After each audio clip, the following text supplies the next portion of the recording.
Bonjour, je m'appelle Michel Alexandre, je suis producteur de veau d'embauche à Saint-Roch-des-Aunais. Moi, je fais du pâturage en rotation. J'ai une vingtaine de parcelles, j'ai 45 vaches. Je commence mon pâturage environ à la mi-mai. Moi, c'est mon truc pour envoyer les vaches au premier passage. C'est quand les gens commencent à tondre leur pelouse, ben moi, c'est le temps d'envoyer les vaches au pâturage. Ça fait qu'il faut que ma clôture soit prête.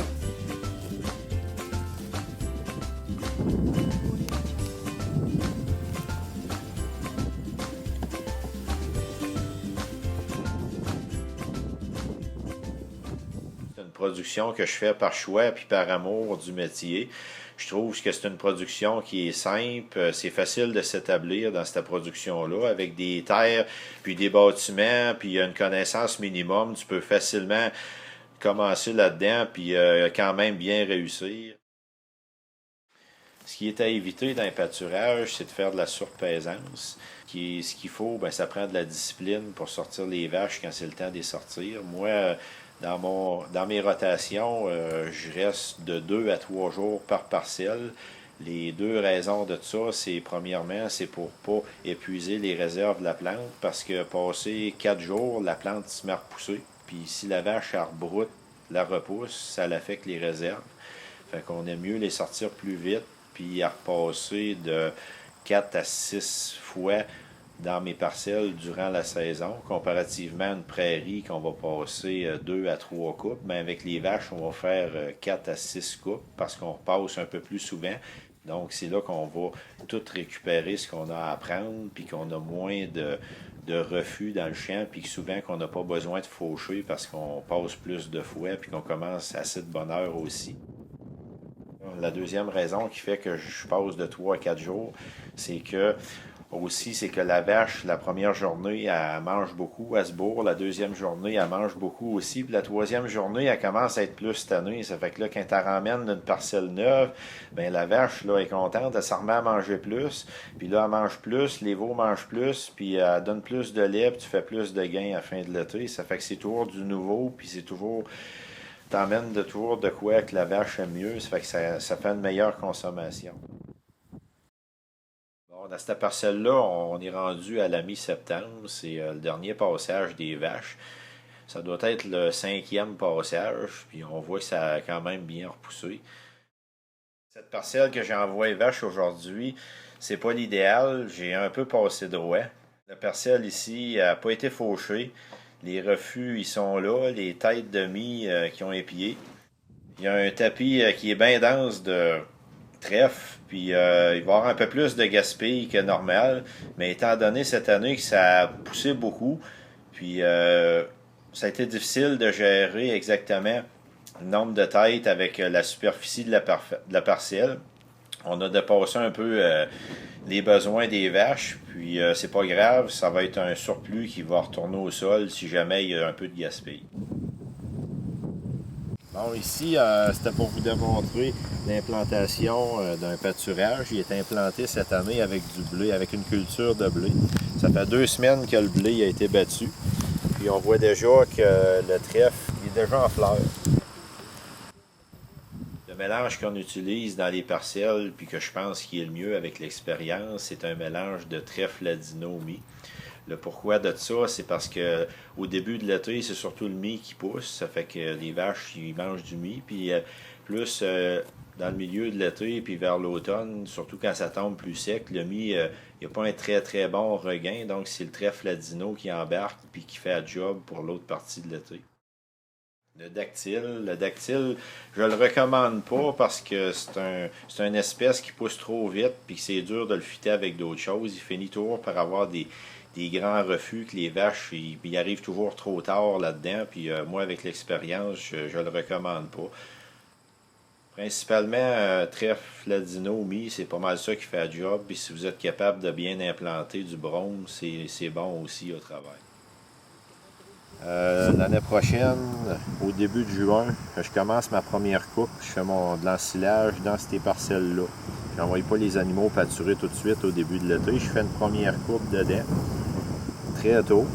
Puis ensuite de ça, moi, là, quand que ça Dans le fond, c'est les vaches qui font la deuxième puis la troisième coupe. Puis j'attends idéalement qu'il y ait une période pas trop mouilleuse pour pas que les vaches me le brisent trop, étant donné que c'est un chaume puis les racines des plantes sont moins développées. La première année, il faut que j'y aille mollo, il faut que je fasse plus attention à mes moments de pâture. Fait que c'est la deuxième année puis la troisième année, ça devient moins problématique, mais pour avoir un bon rendement à long terme, la première année, c'est cette manière-là que je fonctionne, puis autant plus que quand on fonctionne en pâturage en rotation, il faut toujours aussi considérer qu'on faut en faucher une partie de bonne heure. Parce que dans le mois de juin, ça pousse plus vite que les vaches mangent. Puis plus que l'été avance, plus que le phénomène s'inverse. Donc, il faut toujours faucher au moins le quart de nos pâturages. Fait que moi, quand je rénove à chaque année une partie de mes pâturages, ben c'est ces chaumes-là que je me sers en première coupe pour faucher. C'est pratique pour ça. La vache de boucherie, ce qui est intéressant, c'est que c'est une bête qui récolte son fourrage elle-même. Donc, c'est pour ça qu'on peut utiliser facilement le pâturage. C'est une production qui est très écologique. La vache, elle travaille pour toi 6 mois par année, récolte son fourrage elle-même, elle étend son fumier elle-même. Dans la production qu'on fait dans le vache-veau, il n'y a pas extrêmement de méthode de sauver de l'argent. Mais le pâturage, quand c'est bien géré, c'est pas si difficile que ça. Puis c'est la méthode la plus facile de sauver de l'argent. Les gens qui réussissent le mieux financièrement, c'est les gens qui optimisent leur pâturage parce que c'est de l'argent qui est facilement gagné comparativement à récolter des balles. Puis côté environnemental, je pense qu'on peut y être aussi pas mal dedans parce qu'on évite des balles qu'on récolte qui font du plastique, qui font beaucoup de plastique, qui font de la pollution. Dans les pâturages, c'est important de traiter ces sols aussi bien qu'une prairie. Ça veut dire ça qu'il faut niveler, il faut que ça soit bien égoutté, puis il faut que chauler pour avoir un bon pH. Ça, c'est aussi important. Une prairie qui n'a pas ces éléments-là, elle produit pas bien, bien dites-vous qu'un pâturage, ça va être la même chose. Donc, il faut mettre le même investissement là-dessus, puis ça nous est rendu très bien. Puis ce qu'il faut se dire aussi, c'est que le coût du fourrage au pâturage est beaucoup moins élevé. Ça fait que c'est un autre avantage à être encore plus productif au niveau du fourrage dans les pâturages parce qu'il est économique à produire. Puis s'il produit plus, ben on a encore plus de rentabilité. C'est juste pour montrer moi, c'est un système que j'utilise à la ferme ici, là. C'est un type de clôture semi-permanente. C'est un type de clôture faite avec des barres d'armature. Une demi. Une barre d'armature 20 pieds, une demi, ça coûte 3 piastres. Tu coupes ça en 4 bouts de 5 pieds. Moi, je plante ça avec un bout de tuyau 3 quarts avec un petit bout de chaff sous dos au bout. Là, ça me permet de les planter facilement puis sécuritairement. Bon, ici, ce qu'on veut vous montrer, c'est juste l'installation d'une clôture vraiment temporaire.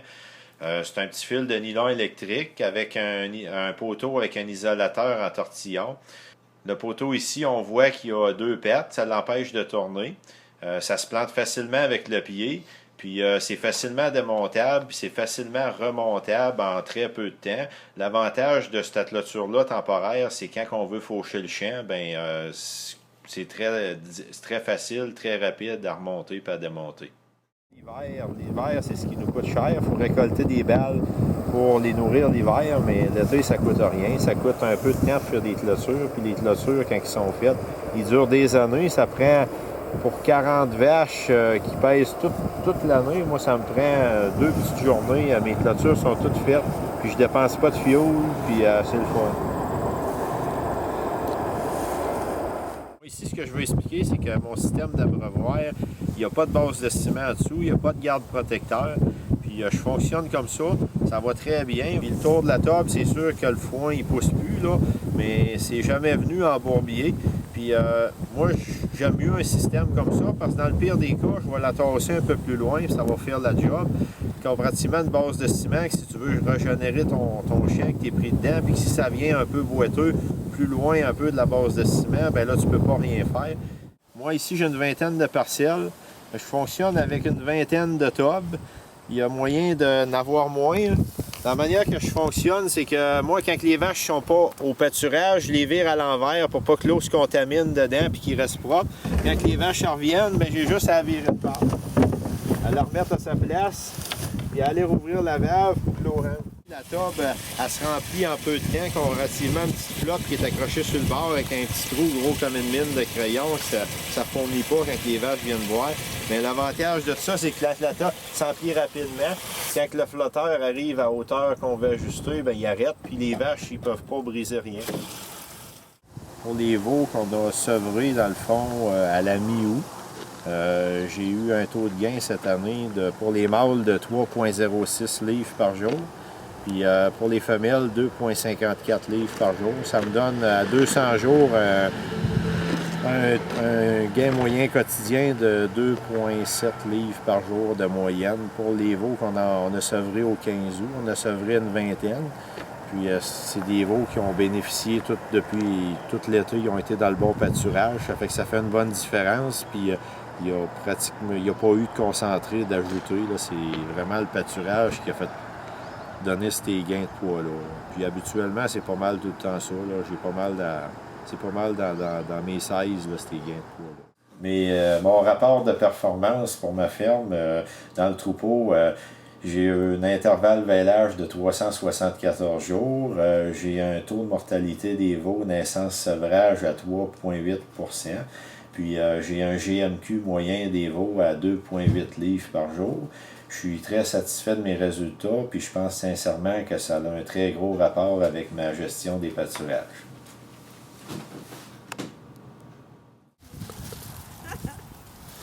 C'est un peu bizarre de me voir ramasser une crotte de chien. C'est parce que moi, j'aime pas ça, risquer qu'il y ait des problèmes avec les vaches, parce que les crottes de chien puis les vaches, là, si la vache va brouter et elle mange accidentellement de la crotte du chien, là, ça peut créer des problèmes, peut-être faire avorter. Il y a des maladies qui peuvent être là, dans la crotte du chien, que ça va pas être les vaches. J'aime mieux pas prendre de chance, ça a l'air têteux, mais j'aime mieux en ramasser. Puis, un détail, des fois, qui fait la différence.